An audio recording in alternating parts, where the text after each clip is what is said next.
Halo, pernah nggak sih Anda ngerasa udah tahu banget nih apa yang bagus buat kesehatan?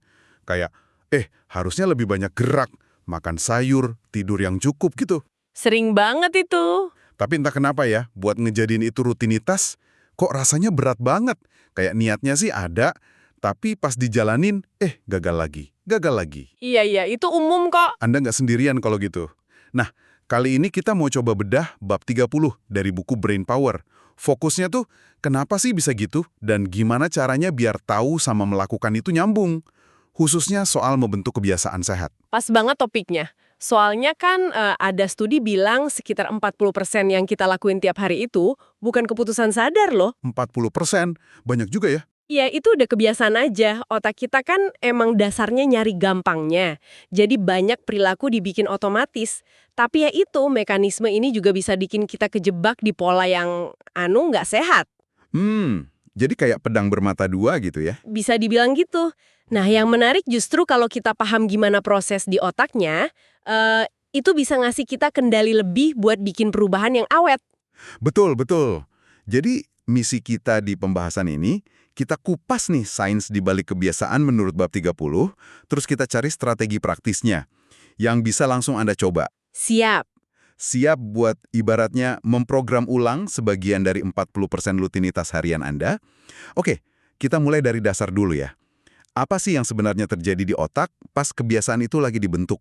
Gimana prosesnya? Oke, jadi ini melibatkan kerjasama beberapa area otak. Pas kita baru nyoba sesuatu yang butuh fokus, misalnya resep sehat baru atau mulai olahraga nih. Yang masih mikil gitu ya? Iya, yang masih usaha banget. Nah, itu korteks prefrontal kita lagi aktif banget. Itu yang di bagian depan dahi itu kan? Betul, semacam direkturnya otak lah. Buat ngerencana, ngambil keputusan sadar, fokus, nahan godaan juga. Oke, si direktur ini yang pegang kendali pas kita niat, oke, saya mau mulai hidup sehat. Tepat. Tapi, si direktur ini kerjanya boros energi mental. Oh, capek ya otaknya. Iya, otak tuh nggak suka kerja keras terus-terusan. Nah, disinilah peran striatum masuk. Ini area yang lebih dalam di otak. Striatum, oke? Fungsinya ngatur mood, terus sistem reward atau rasa puas, sama pembentukan rutinitas gerak. Striatum ini nyambung erat sama korteks prefrontal. Kalau satu tindakan diulang-ulang terus, apalagi kalau habis itu ada rasa enak atau puas, nah striatum ini mulai ambil alih. Oh, jadi kayak kalau direkturnya udah setuju, terus dioper ke manajer operasional gitu ya, biar jadi prosedur standar. Bisa. Analogi yang bagus. Striatum ini yang melakukan proses namanya chunking, pengelompokan. Saking, maksudnya gimana tuh? Bayangin pas pertama belajar nyetir mobil deh. Wah, iya, ingat banget. Susah.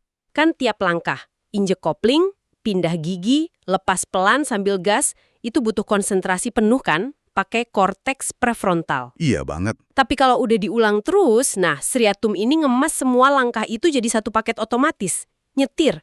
Anda bisa nyetir sambil ngobrol, mikirin lain. Betul-betul. Udah nggak mikir lagi langkahnya. Nah, Profesor N. Grabiel nemuin pola unik di striatum. Aktivitas sarafnya tuh lonjak di awal sama di akhir rutinitas yang udah dikuasai. Oh iya? Tapi di tengah-tengahnya relatif tenang. Kayak otak nandain mulai sama selesai. Terus tengahnya jalan sendiri di mode autopilot. Wah, pantesan ya. Kadang kita nyampe tujuan tapi nggak inget tadi lewat mana aja. Efisien banget ya otak kita. Efisien, tapi ya itu tadi. Nah, ini nyambung lagi. Berarti kebiasaan buruk kayak otomatis ngambil gorengan pas lagi stres gitu, susah dihilangin karena udah jadi paket otomatis juga di striatum. Persis. Striatum ini nggak peduli itu kebiasaan baik atau buruk. Pokoknya diulang ya dia otomatisasi. Wah, Makin sering diulang, makin kuat rasa puas setelahnya. Yang makin dalam itu jalur sarafnya. Makin susah buat korteks prefrontal intervensi. oke. Paham cara kerjanya sekarang. Tapi kan, tahu doang nggak cukup ya.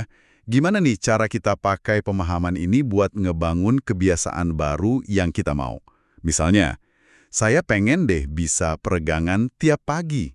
Langkah praktisnya gimana menurut bab 30? Oke, bab 30 itu ngasih beberapa strategi kunci yang terbukti efektif. Pertama, pakai kekuatan isyarat atau cue. Isyarat, pemicu gitu? Iya, pemicu. Hampir semua kebiasaan itu ada pemicunya. Bisa waktu, jam makan siang, lokasi, masuk rumah, emosi, bosan, atau orang lain. Nah, buat kebiasaan baru, kaitkan sama isyarat yang udah ada dan konsisten. Maksudnya nebeng gitu ya ke pemicu yang udah jalan. Bisa dibilang gitu. Ini nyambung ke strategi kedua. Piggybacking atau menempel. Piggybacking, oke. Tempelkan kebiasaan baru ke rutinitas yang udah kuat. Contoh nih, kalau Anda selalu ngopi pagi, Wah, saya banget itu. jadiin momen setelah tegukan kopi terakhir sebagai isyarat buat peregangan 5 menit. Oh, jadi selesai ngopi sama dengan peregangan. Betul, itu jauh lebih manjur daripada cuma bilang, ntar deh kapan-kapan peregangan. Oke. Manfaatin momentum ya. Terus soal targetnya gimana? Kadang kan kita suka semangat banget di awal, targetnya ketinggian. Nah, itu dia. Strategi ketiga, bikin target spesifik dan realistis. Spesifik dan realistis. Makan lebih sehat, itu ngambang banget. Ganti jadi, saya mau nambah 1 macam sayur pas makan malam tiap hari. Lebih jelas ya. Atau mau olahraga.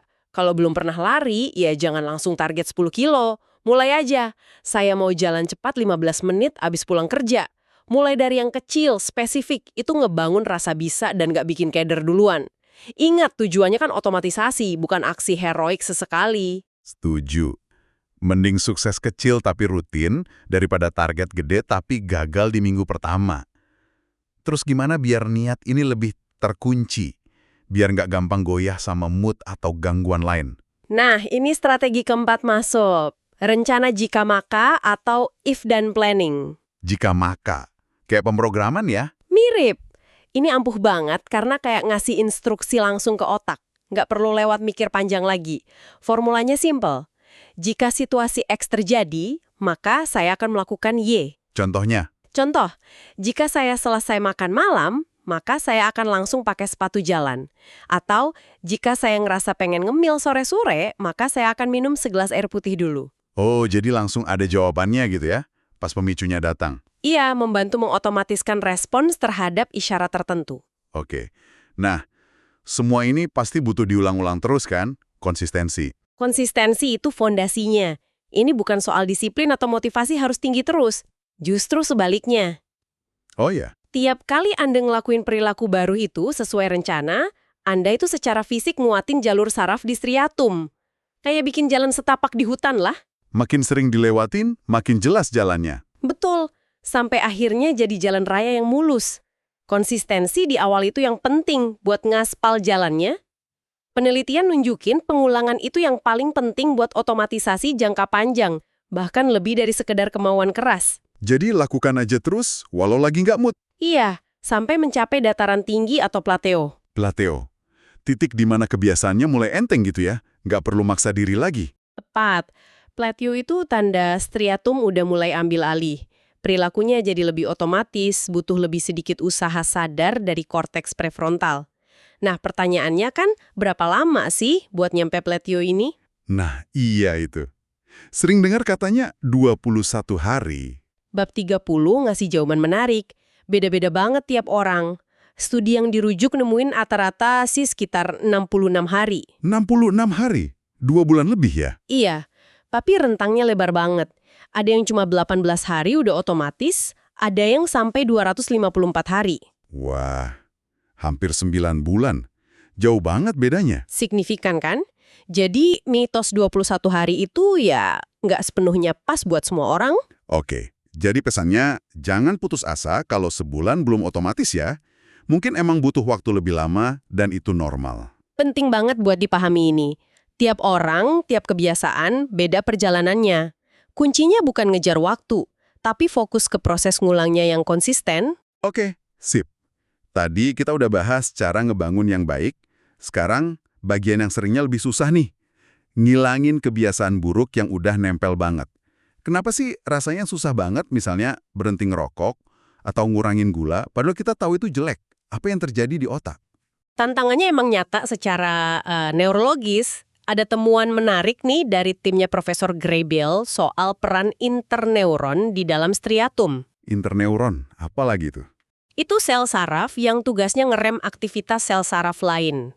Nah, pas kebiasaan buruk otomatis jalan, misalnya nyalain rokok pas istirahat kerja, interneuron ini aktif. Terus? Dia kayak ngunci jalur itu, bikin susah buat diinterupsi atau diganti rutinitas lain di tengah jalan. Kayak ada rem bawaan yang nahan kita buat ganti haluan. Wah, Jadi otak kita sendiri malah mempertahankan kebiasaan lama ya, meskipun itu buruk. Agak nyebelin ya. Haha, bisa dibilang mekanisme efisiensi yang tadi jadi pedang bermata dua lagi. Tapi bukan berarti kita nggak bisa apa-apa. Ingat korteks prefrontal kita. Si direktor tadi? Iya, dia masih punya hak veto. Dia bisa intervensi, motong jalur otomatis striatum. Terutama kalau kesadarannya kuat atau ada situasi darurat. Cuma ya itu, butuh usaha mental lebih gede daripada ngebiarin autopilot jalan. Oke. Lalu gimana strategi praktis dari bab 30 buat ngelawan autopilot kebiasaan buruk ini? Gimana caranya ngerahin si direktur ini biar efektif? Strategi pertama yang paling dasar, tingkatkan kesadaran. Disadari dulu gitu ya? Harus bawa kebiasaan buruk itu dari alam bawah sadar ke perhatian sadar. Caranya, catat. Dicatat. Iya. Tiap kali Anda ngelakuin kebiasaan itu, misalnya ngemil keripik sambil nonton TV, catat waktunya, apa pemicunya, gimana rasanya. Makin Anda sorot perilaku otomatis ini, makin besar kemungkinan korteks prefrontal bisa masuk dan nginterupsi. Kayak nyalain lampu di kamar gelap ya, jadi kelihatan apa yang sebenarnya terjadi. Apalagi, kedua, ubah lingkungan. Prinsipnya simpel. Bikin kebiasaan buruk susah dilakuin, bikin kebiasaan baik gampang dilakuin. Contohnya gimana? Mau kurangin ngemil malam? Ya jangan simpan camilan enak di dapur. Ganti, taruh buah aja di meja. Oke. Mau kurangin main HP sebelum tidur? Jangan bawa HP ke kamar, taruh di ruang lain. Mendesain ulang lingkungan fisik itu bisa banget ngurangin ketergantungan sama kemauan keras doang. Jadi kita proaktif ngatur medan perangnya ya. Cukup praktis. Ada cara buat ganti kebiasaannya langsung nggak? Ada. Strategi ketiga, menukar atau swapping. Swapping. Seringkali lebih gampang ganti satu kebiasaan dengan yang lain yang fungsinya mirip tapi lebih sehat daripada cuma nyoba ngilangin. Oh, cari penggantinya ya? Betul. Contoh, biasa minum soda pas makan. Ganti air putih pakai irisan lemon atau teh tawar dingin. Butuh hadiah coklat habis kerja? Ganti coklat susu yang manis banget sama sepotong kecil dark coklat berkualitas.